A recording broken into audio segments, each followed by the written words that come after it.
Alright, so this is the pre-roll device.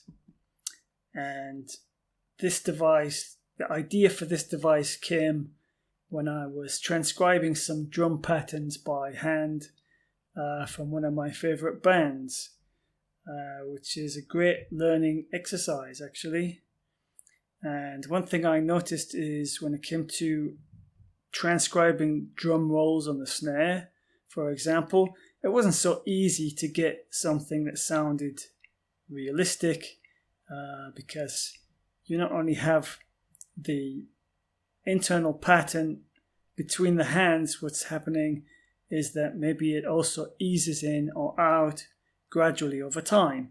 So if we look at the display of the device quickly here, we can see at the top here we have a place where we can put in the pattern, okay, and then below we have this modulation envelope which will play out over time. So as it's playing through this sequence of steps here of velocity values, then those values will also be modified by this envelope here, this modulation envelope. So if we just have a little look at a kind of basic attempt to get a realistic sounding pattern, it might be something like this, so that here at least we have kind of left right pattern. Now if I wanted to manually have that ease in over time, then we've got kind of a bit fiddly that we have to try to change the velocity values here but somehow retain that pattern of left and right notes. This probably doesn't sound so bad, but I thought it would be a great tool to give us more power here and to make it very easy to do that. So now if we want to use the device instead, we can just have here a single note, and that will just trigger the note to be going through that pattern of that sequence pattern in the device. Oops. So here I just got to trigger it.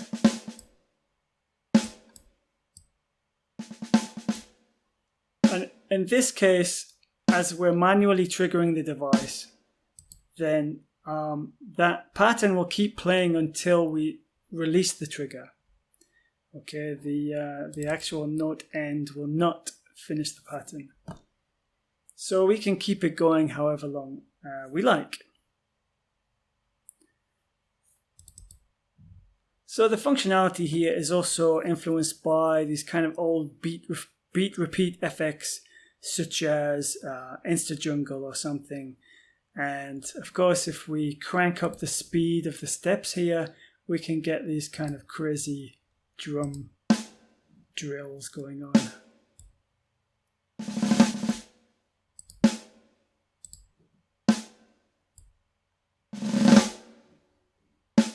And this kind of speeds, obviously it would be very difficult, maybe impossible to create manually by tapping in the drums ourselves.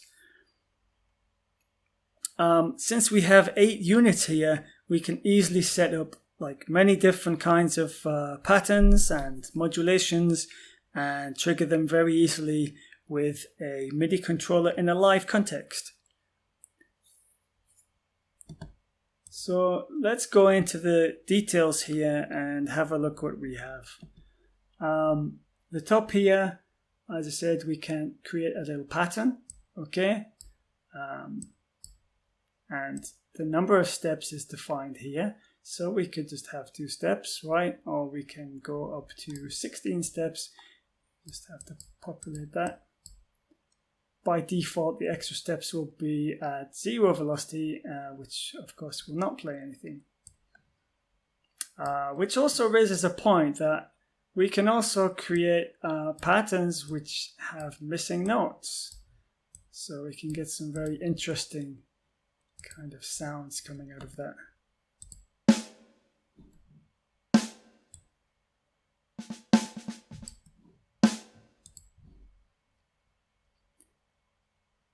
And here in the middle we have, of course, a randomize button, so we can just click that and get some different patterns going on.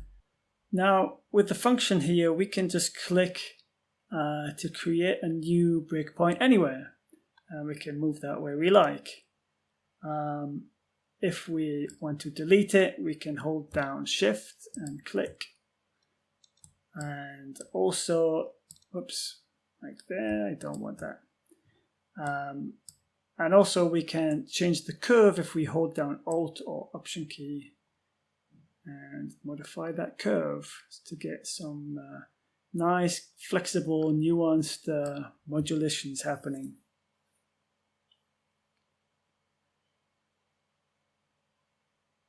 Underneath the function here, we can set the duration of this. So here it's set in beats, and we can go from quarter beat up to 16 beats.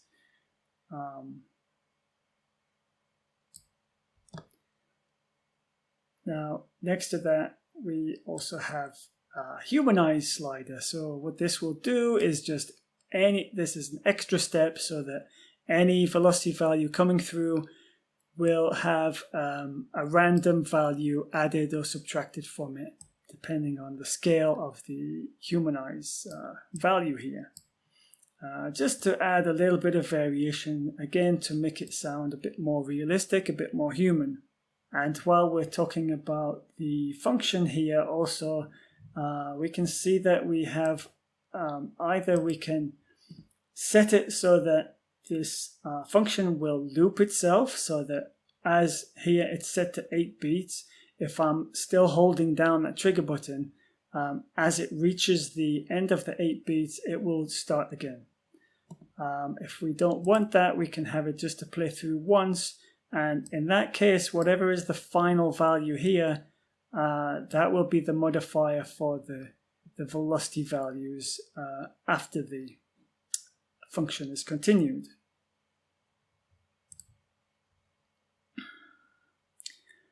Now, if we want, the device can apply this pattern to any notes which come through, and which is what I've got it set to here. So if I was to add anything here, some kick sound, or maybe a tom or something like this, then it's going to affect anything while that trigger is being held down.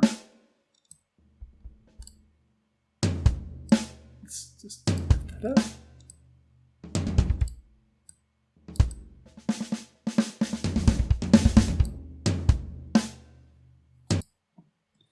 Now maybe I don't want that.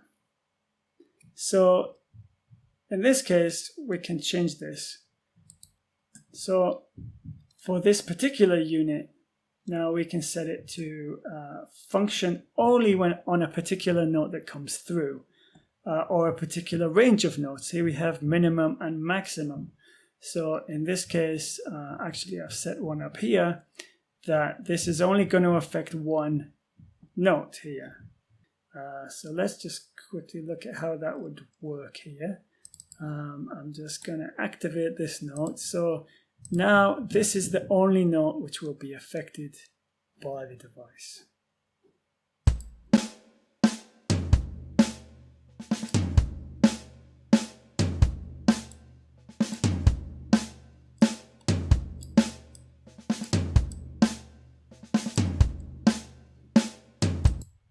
Now, so for each time here, we've been manually triggering the device, and we can do that with a MIDI controller. We can click the trigger here with the mouse, or we could put some modulation into the piano roll. But there is another way we can use it so that it's just always on. And in this mode, the pattern here will finish with the note end. Okay, whereas with the trigger, we could keep it going. In this way, we have to set the end wherever we want it to end. So in this case, it's here. So now it's only affecting this note, and we don't have to worry about triggering it. It's always going to affect that note.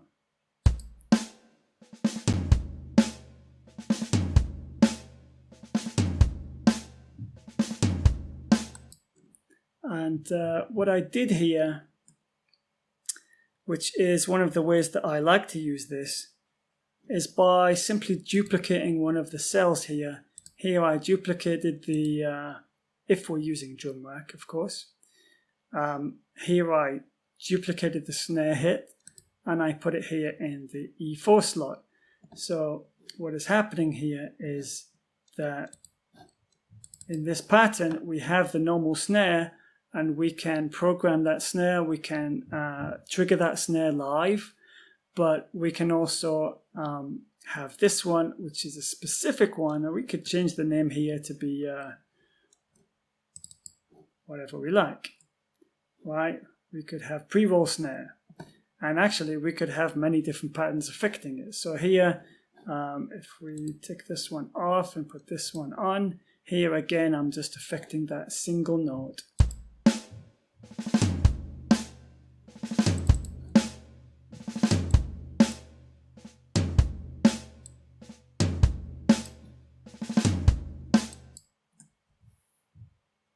So the last thing here is that we have global control on the left. This is for swing. So at the top here we can set the resolution of the swing to 8th notes or 16th notes. And here we have the swing amount. So if we play it now, this is very straight. Let's change it.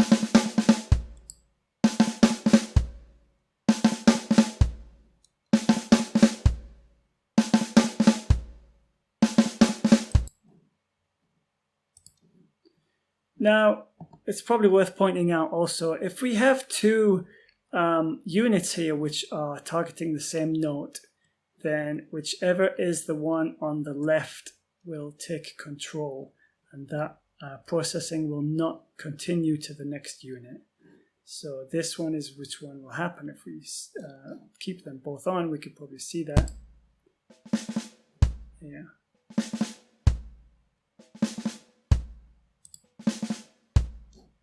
But hopefully if we're planning things right, we shouldn't be trying to trigger different units at the same time for the same notes.